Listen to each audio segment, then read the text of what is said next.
امت مسلمہ ایمان کے باوجود زوال پذیر کیوں ہے؟ محمد اکبر۔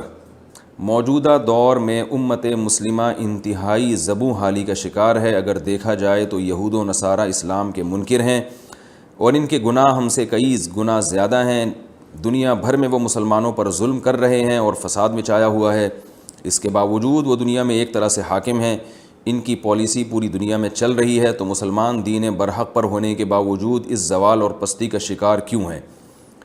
بھائی محمد اکبر، آپ کے سوال کا ایک مختصر جواب، ایک تفصیلی مختصر جواب یہ ہے کہ فرعون سے بڑا ظالم دنیا میں کون ہوگا؟ تو فرعون تو کئی سال اس نے حکومت کی، اور اس سے پہلے جو مصر میں بادشاہ تھے وہ بھی بڑے ظالم تھے، اور بنی اسرائیل تو اللہ کو ماننے والے لوگ تھے۔ تو یہ کوئی قاعدہ کلیہ نہیں ہے کہ جب جو بھی یعنی حاکم ہوگا، یعنی کوئی ظالم آدمی حاکم ہی نہیں بن سکتا۔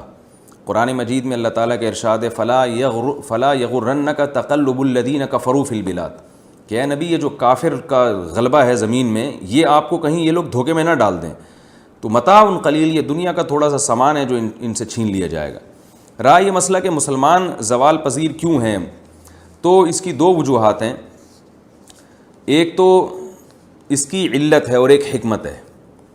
کسی بھی چیز کی جو ہے نا اصل وجہ، جیسے بغداد میں جب مسلمانوں کی حکومت کا خاتمہ ہوا تو مختلف قسم کے مورخین اس کی مختلف لاجک بیان کرتے ہیں کہ جی وہ وہاں اختلافی مسائل بہت ہو گئے تھے اور اعمال سے غافل ہو گئے تھے وغیرہ وغیرہ۔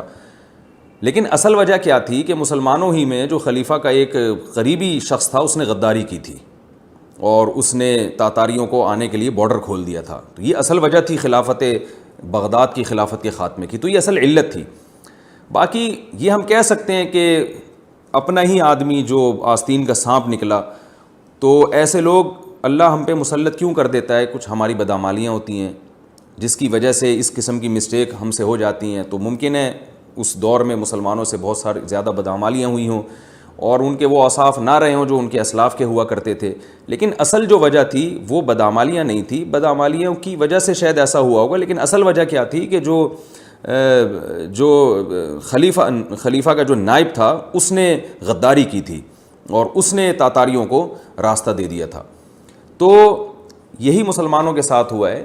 مسلمانوں میں کچھ ایسے غدار پیدا ہوئے ہیں جن کی وجہ سے خلافت عثمانیہ کا خاتمہ ہوا۔ ترک میں آپ کو پتہ ہے کہ کمال اتاترک، اس نے اپنے آپ کو ایسا شو کیا تھا جیسے سب سے زیادہ اسلام کا خیرخواہ یہ آدمی ہے۔ بہت اس نے دھوکہ دیا اور منافقت اختیار کی، جس کی وجہ سے جو مسلمان مجاہدین تھے اس وقت اور مسلمان خلفاء تھے وہ اس سے بہت زیادہ متاثر ہوئے۔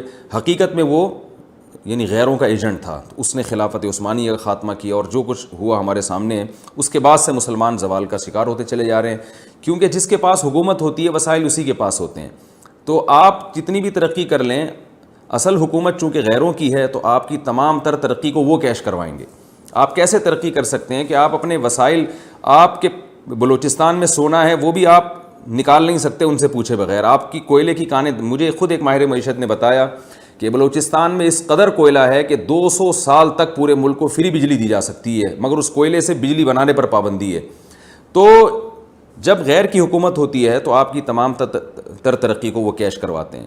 تو اس میں مسلمان اگر چاہتے ہیں کہ ان کے پاس دوبارہ حکومت آئے، جیسے کہ اللہ کا حکم ہے کہ زمین پر خلافت اور حکومت اہل اسلام کا حق ہے، تو اس کے لیے دو چیزیں اختیار کرنی پڑیں گی۔ ایک تو اپنے اعمال کو درست کرنا پڑے گا، دوسرا ان کو دین کے ساتھ ساتھ سائنس اور ٹیکنالوجی کے میدان میں آگے بڑھنا پڑے گا اور دوبارہ اسی خلافت کو قائم کرنے کی کوشش کرنی پڑے گی، گراؤنڈ ریئلٹی کو سامنے رکھ کر اور اس جو زمینی اسباب ہیں ان کو سامنے رکھ کر۔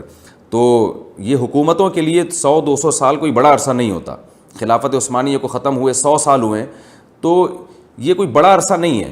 یعنی جو حکومتیں قائم ہوتی ہیں تو 500-500 600 سال 700 سال ان کی عمریں ہوتی ہیں عام طور پر۔ تو آج اگر غیروں کی حکومت ہے 100 سال سے 200 سال سے تو یہ بڑی بات نہیں ہے۔ عین ممکن ہے 200-400 سال بعد پھر 1000 سال کے لیے مسلمانوں کی حکومت آ جائے۔ اور یہ تو بہرحال احادیث سے ثابت ہے کہ حضرت عیسیٰ ابن مریم جب قرب قیامت میں نازل ہوں گے تو پوری دنیا میں اسلام کی خلافت قائم ہو جائے گی۔ تو اس لیے اس میں مایوس نہیں ہونا چاہیے، جو ہمارا کام ہے ہمیں اس کو فوکس کرنا چاہیے، اور نہ یہ اس کی علامت ہے کہ جن کو اللہ نے ظالم بنایا اور جو حاکم بن کے ظلم کر رہے ہیں تو یہ کوئی اللہ کے مقرب ہیں یا وہ حق پر ہیں۔ حکومت آ جانا یہ انسان کے حق پر ہونے کی دلیل نہیں ہے۔